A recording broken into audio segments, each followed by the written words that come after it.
이 세상에 살아가면서 가장 소중하고 중요한 사람들은 가족이죠. 아버지, 어머니, 아들, 딸, 남편, 아내, 형제들, 그리고 가정이라는 울타리 안에서 함께 살을 맞대고 살아가는 공동체가 되었습니다. 하나님이 맨 처음에 만든 것은 교회가 아닙니다. 국가가 아닙니다. 가정입니다. 여러분, 가정마다 더 화목하고 사랑 넘치는 가족들, 하나님의 평강에 함께하는 가정이 되기를 예수님 이름으로 축복합니다. 이 세상에서 가족이 소중한 것처럼 또 우리는 하나님의 가족이 돼야 돼요. 집에 가면 아버지, 어머니가 계시잖아요. 그 아버지, 어머니 안에서 아들, 딸, 또 형제들이 있습니다. 또 영적으로도 하나님이 계세요. 우리가 하나님의 자녀가 되어야 영생하고 영원한 복을 받고 하나님 나라에서도 하나님 가족으로 살게 되는 은총을 받게 되죠.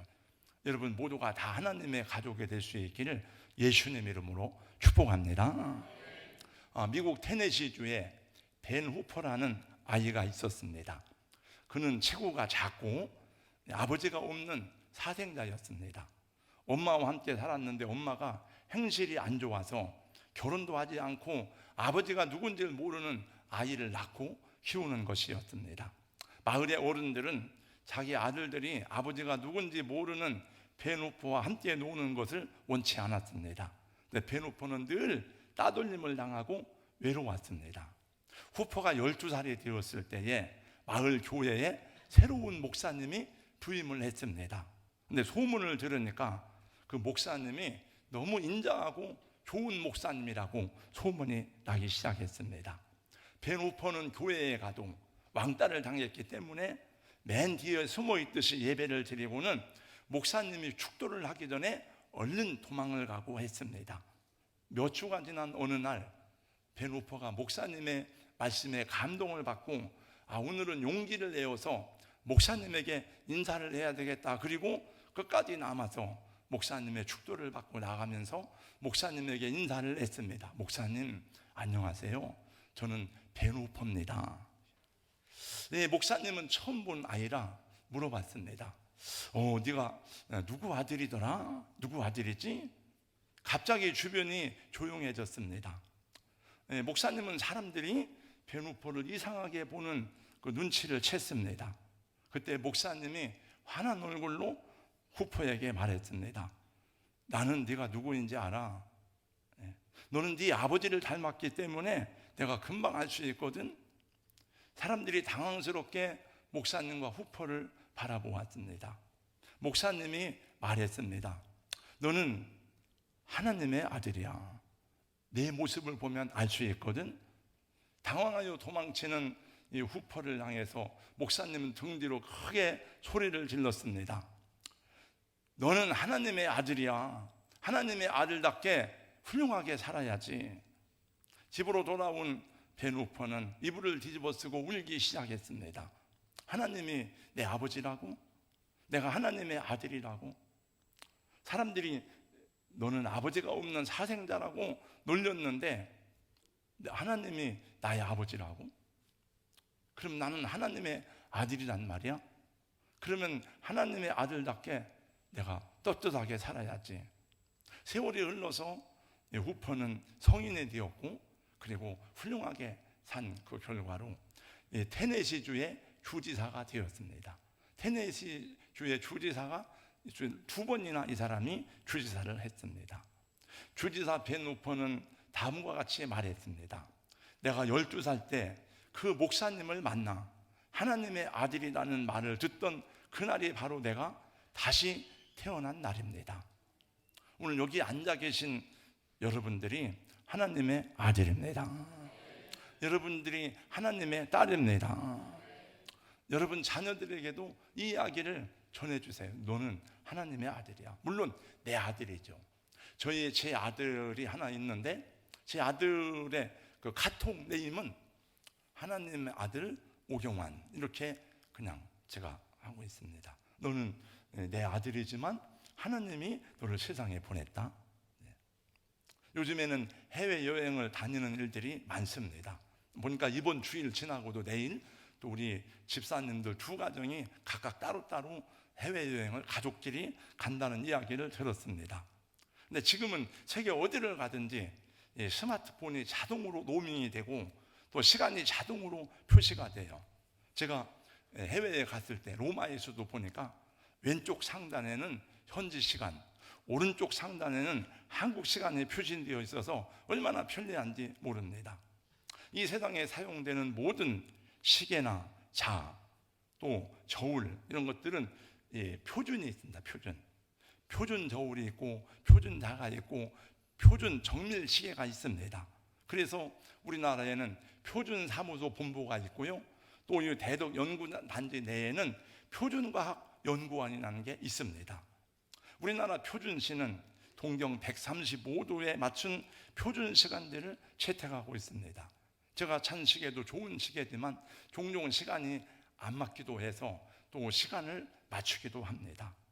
시계가 안 맞추면 시간을 맞추어서 표준에 맞추어야 됩니다. 저울이 안 맞으면 표준에 맞추어서 저울을 다시 맞추어야 됩니다. 표준에 어긋나는 자, 표준에 어긋나는 시계는 고쳐야 됩니다. 시계나 또 자동차나 기계나 이런 모든 것들은 표준이 있는데, 그럼 우리 인생을 살아가는데 그 인생의 표준이 뭔가? 어떻게 살아가는 것이 바르게 살아가는 것인가? 어떻게 살아가는 것이 사람답게 성공적으로 살아가는 것인가? 어디에 표준을 맞추어야 되는가? 여러분, 이 세상을 살다간 수많은 분들이, 우리 성현들이 인생을 논하고 인생이 무엇인지를 해석해 주었고 많은 글을 썼지만 확실한 답을 주지 못했습니다. 근데 그 모든 것은 그 만든 사람이 있고 만든 사람에 의해서 표준이 정해지게 되어져 있습니다. 그러면 우리 사람은 어디서부터 시작되었는가? 사람의 존재의 근원이 뭔가? 이 세상은 어떻게 시작이 되었는가? 성경에 보니까 창세기 1장 1절 태초에 하나님이 천지를 창조하시니라. 그리고 그 하나님의 모든 창조 과정과 마지막 사람을 어떻게 창조하셨는지를 분명하게 말씀해 주고 있습니다. 그러므로 하나님이 창조하신 이 세상에서 하나님이 창조하신 사람들이 어떻게 살아가야 되는가 하는 것을 하나님이 표준으로 주셨는데, 그 표준이 바로 신구약 성경입니다. 오늘 말씀의 제목이 두 가지 선물 그랬는데, 하나님이 주신 첫 번째 선물, 여러분, 성경입니다. 원래 성경이라고 하는 헬라어의 글자는 캐논이한테, 캐논 카메라 할 때 하는 캐논이한테, 이것은 잘하는 뜻이 갖고 있다, 표준이라는 뜻을 갖고 있습니다. 성경에는 이 세상이 어떻게 창조되었는지, 사람은 어떻게 존재하게 되었는지, 왜 하나님이 창조하신 세상이 이렇게 혼란하고 죄악되고 전쟁이 많고 왜 이렇게 뒤죽박죽이 되고 무슨 되었는지에 대해서 다 말씀해 주고 있습니다. 우리가 궁금해하고 해석이 안 되는 세상의 문제에 대한 답을 성경이 제시해 주고 있습니다. 그리고 인간의 모든 정치, 경제, 철학, 교육, 법률 모든 것에 표준이 돼요. 그래서 사실은 의사들도 법률가들도 성경을 알아야 올바른 법을 집행할 수 있고 올바른 의사로서의 사명을 감당할 수 있는 거죠.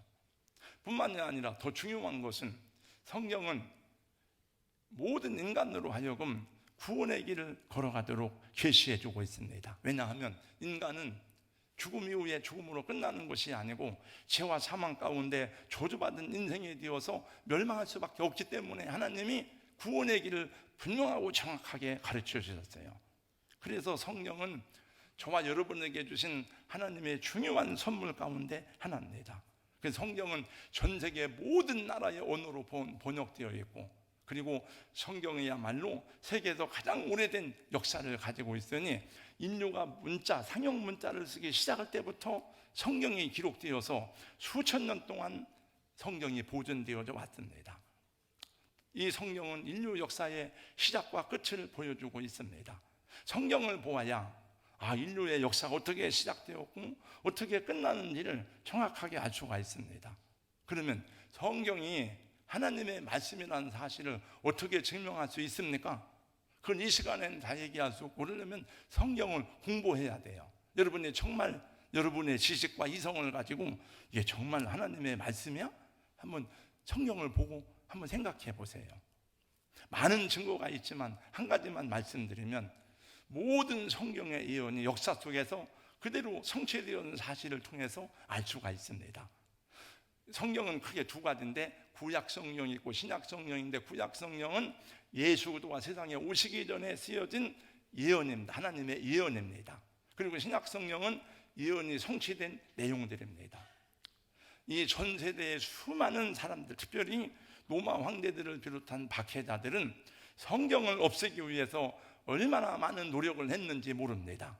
그러나 성경은 그대로 보존되었고, 지금도 북한에서는 만약에 성경을 가지고 있다가 발각되거나 내 집안에서 성경을 소지하고 있다가 만약에 들키게 되면 그 사람은 굉장한 형벌에 처하게 되고, 얼마 전에도 어떤 분은 성경을 소지하고 있다가 종신형을 선고받았다는 그런 이야기를 들었습니다. 현대에도 1년에 1억 권 이상이 출판되고 보급되고 있는 영원 불멸의 책이 성경인데, 그 이유는 성경이 하나님의 말씀이기 때문이죠.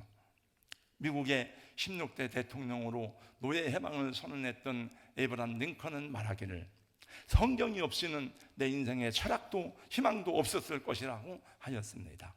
우리 사랑하는 여러분, 하나님의 말씀인 이 성경이 여러분의 생애를 복되게 하고 여러분을 구원의 길로 인도해 주시기를 예수님 이름으로 축원합니다. 두 번째, 또 하나의 선물이 있는데, 하나님이 주신 또 하나의 선물은 바로 예수 그리스도십니다.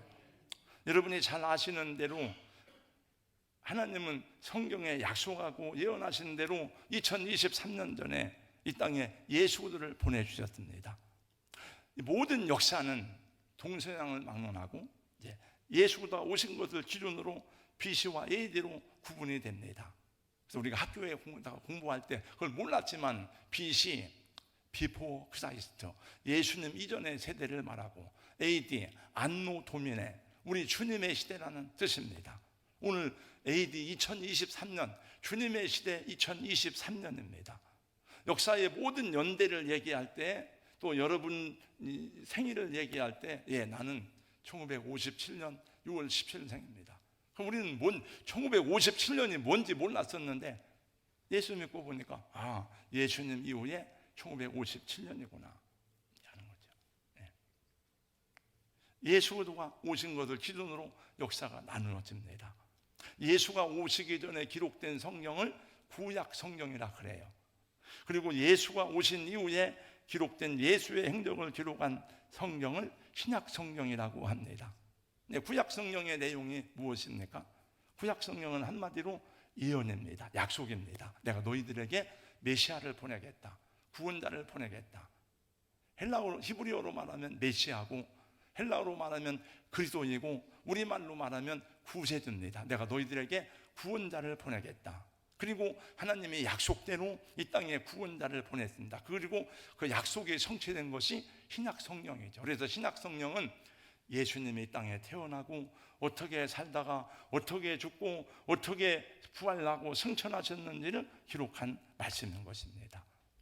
예수 그리스도는 성경의 예언대로 세상에 태어나셨고, 성경의 예언대로 십자가에 죽으시고, 마치 700년 전에 한 이사야 선지자 예언은 십자가의 그 죽음을 목격한 사람처럼 썼습니다.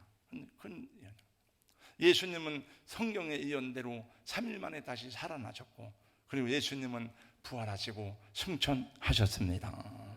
오늘 읽은 말씀은 성경의 핵심되는 구절 가운데 하나입니다. 하나님이 세상을 이처럼 사랑하사 독생자를 주셨으니 이는 저를 믿는 자마다 누구든지 멸망하지 않고 영생을 얻게 하려 하심이라. 예수님이 오신 목적은 한 가지입니다. 우리에게 구원과 영생을 주기 위하심이에요. 예수님은 우리를 구원하기 위해서 세상에 오신 하나님의 아들입니다. 예수님이 세상에 오신 목적은 저와 여러분을 죄와 사망의 조주로부터 해방시키고 구원하려 하시는 것입니다. 그분이 십자가 지시고 피 흘려 죽으심은 우리의 허물과 죄로 인한 까닭입니다. 그분은 우리의 죄를 위해서 십자가에 죽으신 바 되었고, 우리를 의롭다 하기 위해서 3일 만에 부활하셨습니다. 그러므로 성경은 선언합니다. 누구든지 주의 이름을 부르는 자는 구원을 받으리라. 사랑하는 여러분, 우리의 소망 가운데 하나는, 저의 소망 가운데 하나는 우리 예수님 믿는 집사님, 권사님 가족들이 다 함께 예수를 믿고 구원받음이 가장 큰 소망이고 기도의 제목입니다. 제 이야기를 하고 마치겠습니다. 저는 예수님하고는 전혀 상관이 없는, 예수를 들어본 적도 없고 교회도 없는 산간벽지에서 태어나서, 우리 어머니는 수덕사까지, 지금도 저희 고향에서 수덕사를 가려면 차로, 포장된 차로 30분을 가야 1시간 가까이 걸어다니면서 불공을 드리고 제사를 다 드리고 온갖 우상들을 다 섬기며 살았습니다. 복음을 몰랐어요, 저희는.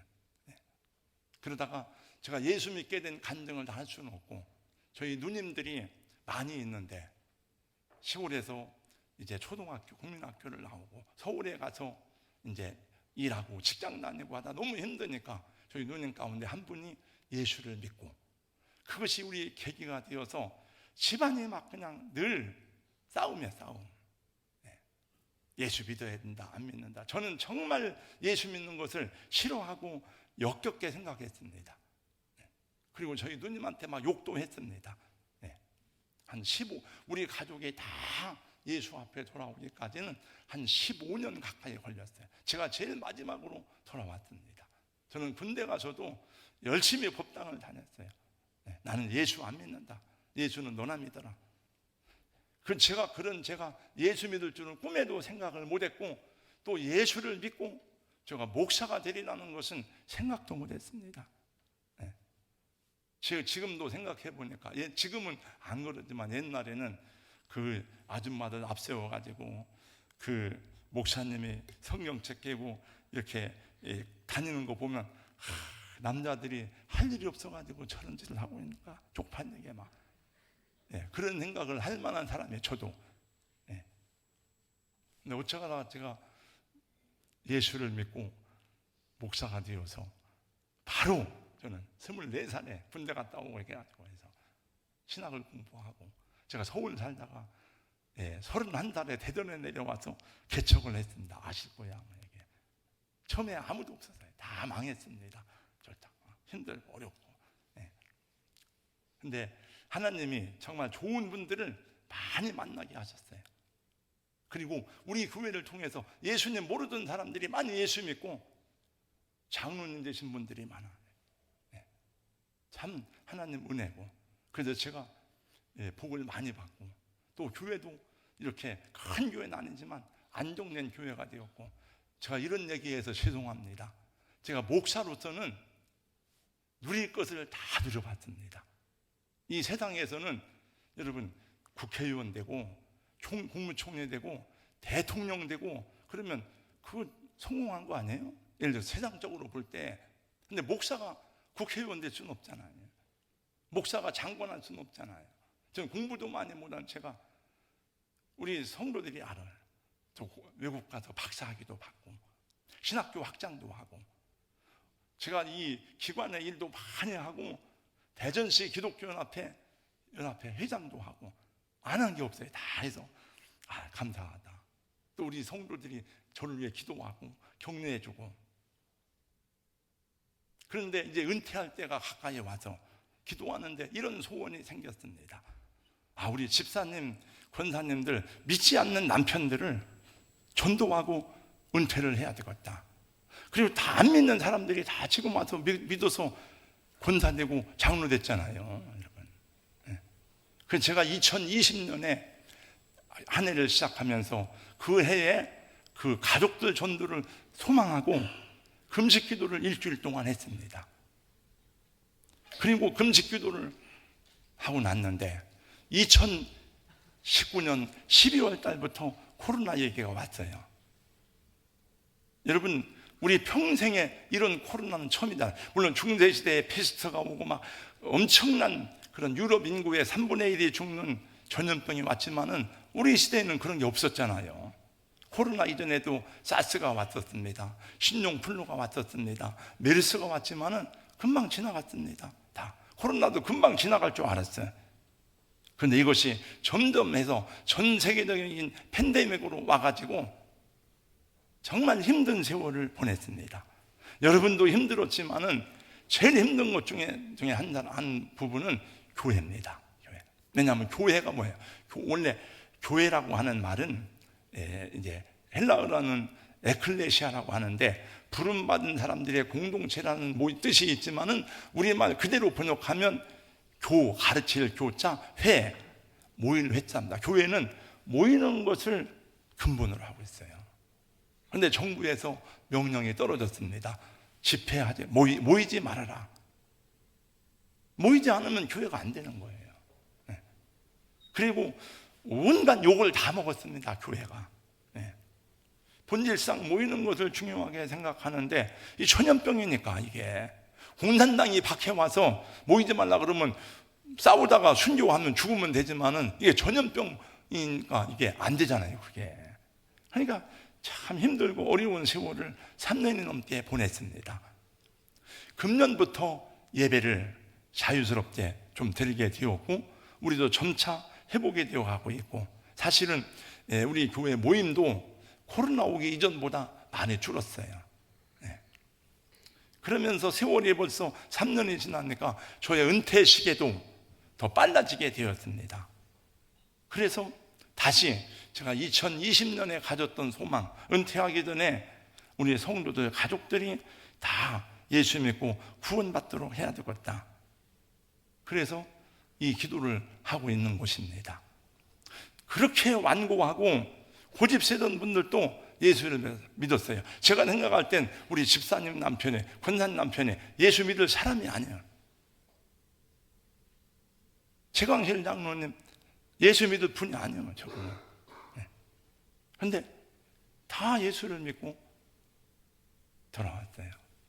안 돌아온 사람은 여기 몇 명 안 돼요. 여기 앉아있는 분들 가운데 이제 빨리 오시기 바랍니다. 제가 부른 게 아니에요. 하나님이 부르신 겁니다, 여러분. 할렐루야. 다 여기 우리 장로님들도 권사님들도 하나님이 부르신 거지 우리는 도구로만 사용된 거죠. 저는 천국과 지옥을 확실하게 믿습니다. 제가 천국과 지옥을 믿지 않는다면, 구원과 멸망을 믿지 않는다면 이런 일을 할 필요도 없고, 내가 괜히 여러분 힘들게 한번 나오세요, 예배 오세요, 그런 말할 필요가 뭐 있겠어요. 여러분이 예수 믿어서 제가 부자 될 것이 아닙니다. 그잖아요. 여러분이 예수 믿어서 제가 장수할 게 아니에요. 여러분들이 예수 안 믿어서 내가 무슨 어려운 일 당할 일이 없습니다. 여러분이 예수 안 믿어서 제가 뭐 수명이 단축하고 그럴 일이 없어요. 그러나 하나님이 주신 사명이기 때문에, 그것이 제가 목회자인 저의 사명이기 때문에 하나님이 하라 그러니까 하는 거예요. 그러니까 제가 은퇴하기 전에 나오셔서 저한테 세례 받으시고 기도 받으시고, 여러분 다 하나님 가족 되시기를 주님의 이름으로 축복합니다. 제가 훌륭한 목사는 아니지만 그건 한 가지, 저는 정직하게 살았습니다. 진실하게 살아왔어요. 그러니까 저는 하나님 앞에 부족한 것은 많지만 제 생각에도 바른 목사다 이런 생각을 합니다. 우리 고명성 권사님 남편 그렇게 힘들게 가족을 하더니 그분도 저한테 세례를 받고 가셨어요. 목사님. 여러분, 예수 그리스도 외에는 구원의 길이 없습니다. 여러분 죄를 위해서 대신 죽어준 사람 한번 찾아보세요. 누가 나를 위해서 누가 대신 죽어줬는가 한번 인류 역사에서 누가 그런 분이 있는가 찾아보세요. 공자, 석가, 소크라테스 어떤 분이 있는가. 석가모니도 여러분 자기 돌을 닦을 뿐이지 나를 믿어라, 내가 구원자다 그런 말씀은 하신 적이 없습니다. 우리 한국의 대표적인 종교는 두 가지요. 하나는 불교고 하나는 기독교잖아요. 물론 그 외에 다른 종교도 있지만 불교는 돌을 닦는 종교예요. 불교는 돌을. 스스로 돌을 닦아서 깨달음을 통해서 부처가 되는 거예요.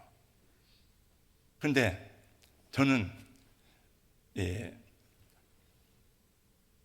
불도를 닦지는 않았지만 공부는 해봤지만은 목사로서 저는 내가 어떻게 거룩하게 살 수 있는가 많이 노력하고 금식도 많이 하고 21일 금식까지 했습니다. 저는. 그런데 제가 깨달은 게 안 되는구나. 인간은 돌을 닦아서 부처가 되는 건 하고 싶은 분은 하세요. 너무너무 어려웠대요. 저는. 근데 기독교는 믿음의 종교예요. 믿음의 종교.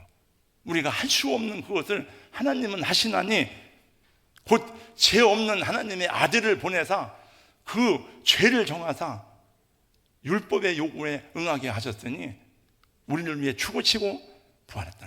너는 믿어라 하는 거예요. 너는 예수를 믿으면, 그러니까 기독교는 믿음의 종교입니다. 그리고 그것이 너무나 간단하고 명쾌하고 정확해요. 여러분. 믿음의 대상은 예수 그리스도예요. 하나님이 아니에요. 하나님 우리가 예배할 대상이지만 예수님을 믿으면 하나님을 자동적으로 믿는 거예요. 나를 믿는다는 하나님을 믿는 것이다. 믿음의 내용이 뭐냐? 믿음의 내용 간단합니다. 십자가에 죽으시고 부활하신 예수 그리스도. 왜 죽었느냐? 나의 죄를 지고 죽으셨다. 그게 믿음의 내용 전체예요. 이건 유치원생도 알아. 그러면 믿음의 방법이 뭐냐? 로마서 10장 10절. 사람이 마음으로 믿어 의에 이르고 입으로 시인하여 구원한다. 마음으로 받아들이고 예수 믿습니다. 신앙 고백하면 되는 거예요. 믿음의 결과가 뭐냐? 구원과 영생입니다. 이 땅에 죽으면 끝나는 게 아니에요. 우리 영혼이 가야 될 곳이 있고 그 다음에 마지막 날 우리 예수 믿는 사람 부활하여서 영원한 나라에서 새 땅에서 살게 되는 거죠. 믿는 자는 누구든지 영생함을 얻으리. 생명신에 흐르는 곳 길이 함께 살리라. 요즘에도 연예인들 가운데서 많이 예수 앞에 돌아오는 사람들이 정말 많더라고요. 이 세상 끝까지 변함이 없고 돌아서도 우리는 돌아서지만 그분은 뒤돌아서지 않고, 우리는 배반하여도 배반한 사람을 끝까지 사랑하고 죽기까지 사랑한 그 사람이 누가 있어요? 저는 내가 생각해 볼 때 그런 분은 한 사람밖에 없더라고요. 우리 어머니밖에 없어. 정말 우리 아들도 그렇게 못할 거예요. 제 아내도 그렇게 못할 거예요 아마. 근데 우리 어머니는 끝까지 사랑하고 섬겨주고 편함이 없고. 그러나 우리 어머니는 돌아가셨지만은 어머니도 저를 구원할 수는 없어. 사랑하셨지만. 그런데 그 어머니 말고 우리 어머니 사랑보다 더 진한 피를 흘린 그 사랑은 예수 그도밖에 없습니다. 오늘 오신 분들 성경을 선물로 드릴 테니까 가서 한번 읽어보세요. 성경을. 진짜인지 아닌지. 여러분 모두가 다 예수 그리스도를 주님으로 영접하고 구원을 받기까지 여기 저도 기도하고 노력하겠지만은 여기 부인 되시는 우리 권사님 집사님들은 책임을 지고 해야 돼요. 그래서 나는 가정 선교사다. 그래서 다 여러분 예수님 영접하고 영혼 구원 받고 이 땅에서 행복하게 평안하게 살아가기를 주님의 이름으로 축복합니다. 예수께서 이르시되 내가 곧 길이요 진리요 생명이니 나로 말미암지 않고는 아버지께로 올 자가 없느니라. 할렐루야. 우리 한 분 연예인 가운데 한 분 가장 최근에 나온 그 간증 하나 들어보겠습니다. 짧은 거예요. 보여주세요. 나 진짜 감사한 거지. 지금으로부터 20년 전이네. 내가 20년 전 나는 어떻게 살고 있었지? 20년 전에 예수 예자도 못 꺼내겠고 하나님은 없다 부정하고 누나, 제일 처음에 기독교로 바꾸게 된 건 뭐야? 이유가? 남편 따라 교회 갔다가 성경이 너무 재밌더라고. 그 교회를 가자마자 나는 제일 궁금한 게 성경이었어. 너무 성경을 알고 싶다. 이게 진리라는데 이게 너무 어려운 거야. 그래서 이거를 계속 읽었어. 그럼 진짜 모르겠더라고. 더 미심 속으로 빠져들어가고 너무도 어렵고 내가 마음이 열리지 않으니까.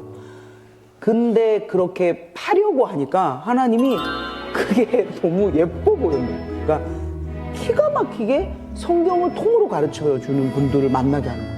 그러니까 성경을 계속 파고 공부하고 하게 하는 거야. 그러니까 하루에 8시간에서 10시간? 뭐 길게는 15시간까지 성경만 본다니까. 혼자 성경 읽고 유튜브 찾아서 보고 동영상 보고 성경 파고 성경을 읽는데 진짜 하나님을 느끼게끔 이게 통으로 보이는데 하나님의 이 놀라운 역사 나를 통해 우리 가족들이 다 변화되면서 가족들이 우리 엄마 성경 10시간씩 읽어 지금 그 78세가 누나, 놀랍다. 이제 그런 과정 속에서 제일 어려운 거는 십자가 사건이에요. 내가 본 사건도 아니고 성경에 쓰여 있는데 이게 내 사건은 안 느껴지는 거야. 그걸 계속 기도한 거지. 십자가의 사건이 내 사건이 될 수 있도록 십자가의 사건이 내 사건 그것만 기도를 했어. 어떤 목사님 걸 보는데 신약에 예수님께서 그 형식 그 모든 거를 본인이 다 짊어진 거야. 그래서 양 이런 거 안 해도 돼. 예수님이 모든 그 양이 된 거야. 아, 십자가. 근데 사람들 뭔지 알아? 아, 예수 몰라. 아우, 됐어. 아우, 그게 말이 돼? 우리 믿는 사람들도 그게 안 와닿잖아. 예. 그분이 뭐라고 해? 나 여기서 엄청 울었어. 당신들, 예수 믿는 사람들 뭔지 알아요? 진짜 세상에서 제일 나쁜 사람이라고. 죄는 지가 다 쳐지르고 예수님한테 전부 전가시킨 거야. 맞아. 예수님이 전부 다 책임져 주는 거야. 그런데 하나님은 그걸 달게 받으셔. 그 시스템을 만들어 놓은 거야. 이게 성경이라는 거야. 그걸 알고 나서부터 십자가 사건이 내 사건이 되는 거야. 대박. 내가 얼마나 울었는데. 저는 인생이 두 개로 나눠지는 것 같아요. 예수님을 믿게 된 것과 믿기 전. 완전히 믿기 전 6년 전에는 그냥 제 주먹을 믿고 내 의를 믿고 살았던 그 삶이었거든요. 근데 이제 정말 예수님 믿고 크리스찬이 되어서 내 인생을 이렇게 보니까 완전히 다시 산 그런 인생이더라고요. 그래서 이 노래가 바로 저를 대변해주는 조혜련의 인생을 이야기해주는 그런 찬양입니다. 세상에서 볼 수 없던, 세상에서 찾을 수 없던 주님 그 손길이 날 찾았네. 내가 믿고 바랬던 길, 내가 안다 여겼던 그 길의 끝에 보았던 절망들. 하지만 주 손길이, 하지만 그 눈물이 따스한 아버지 음성으로 나 세우시네. 나 살았네 주 보혈 안에서. 나 살았네 주 능력 안에서. 내 삶의 소망, 내 삶의 노래, 오직 예수 이름 부르네.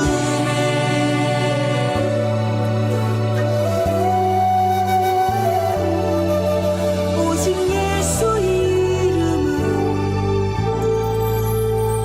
부르네. 네, 기도하겠습니다.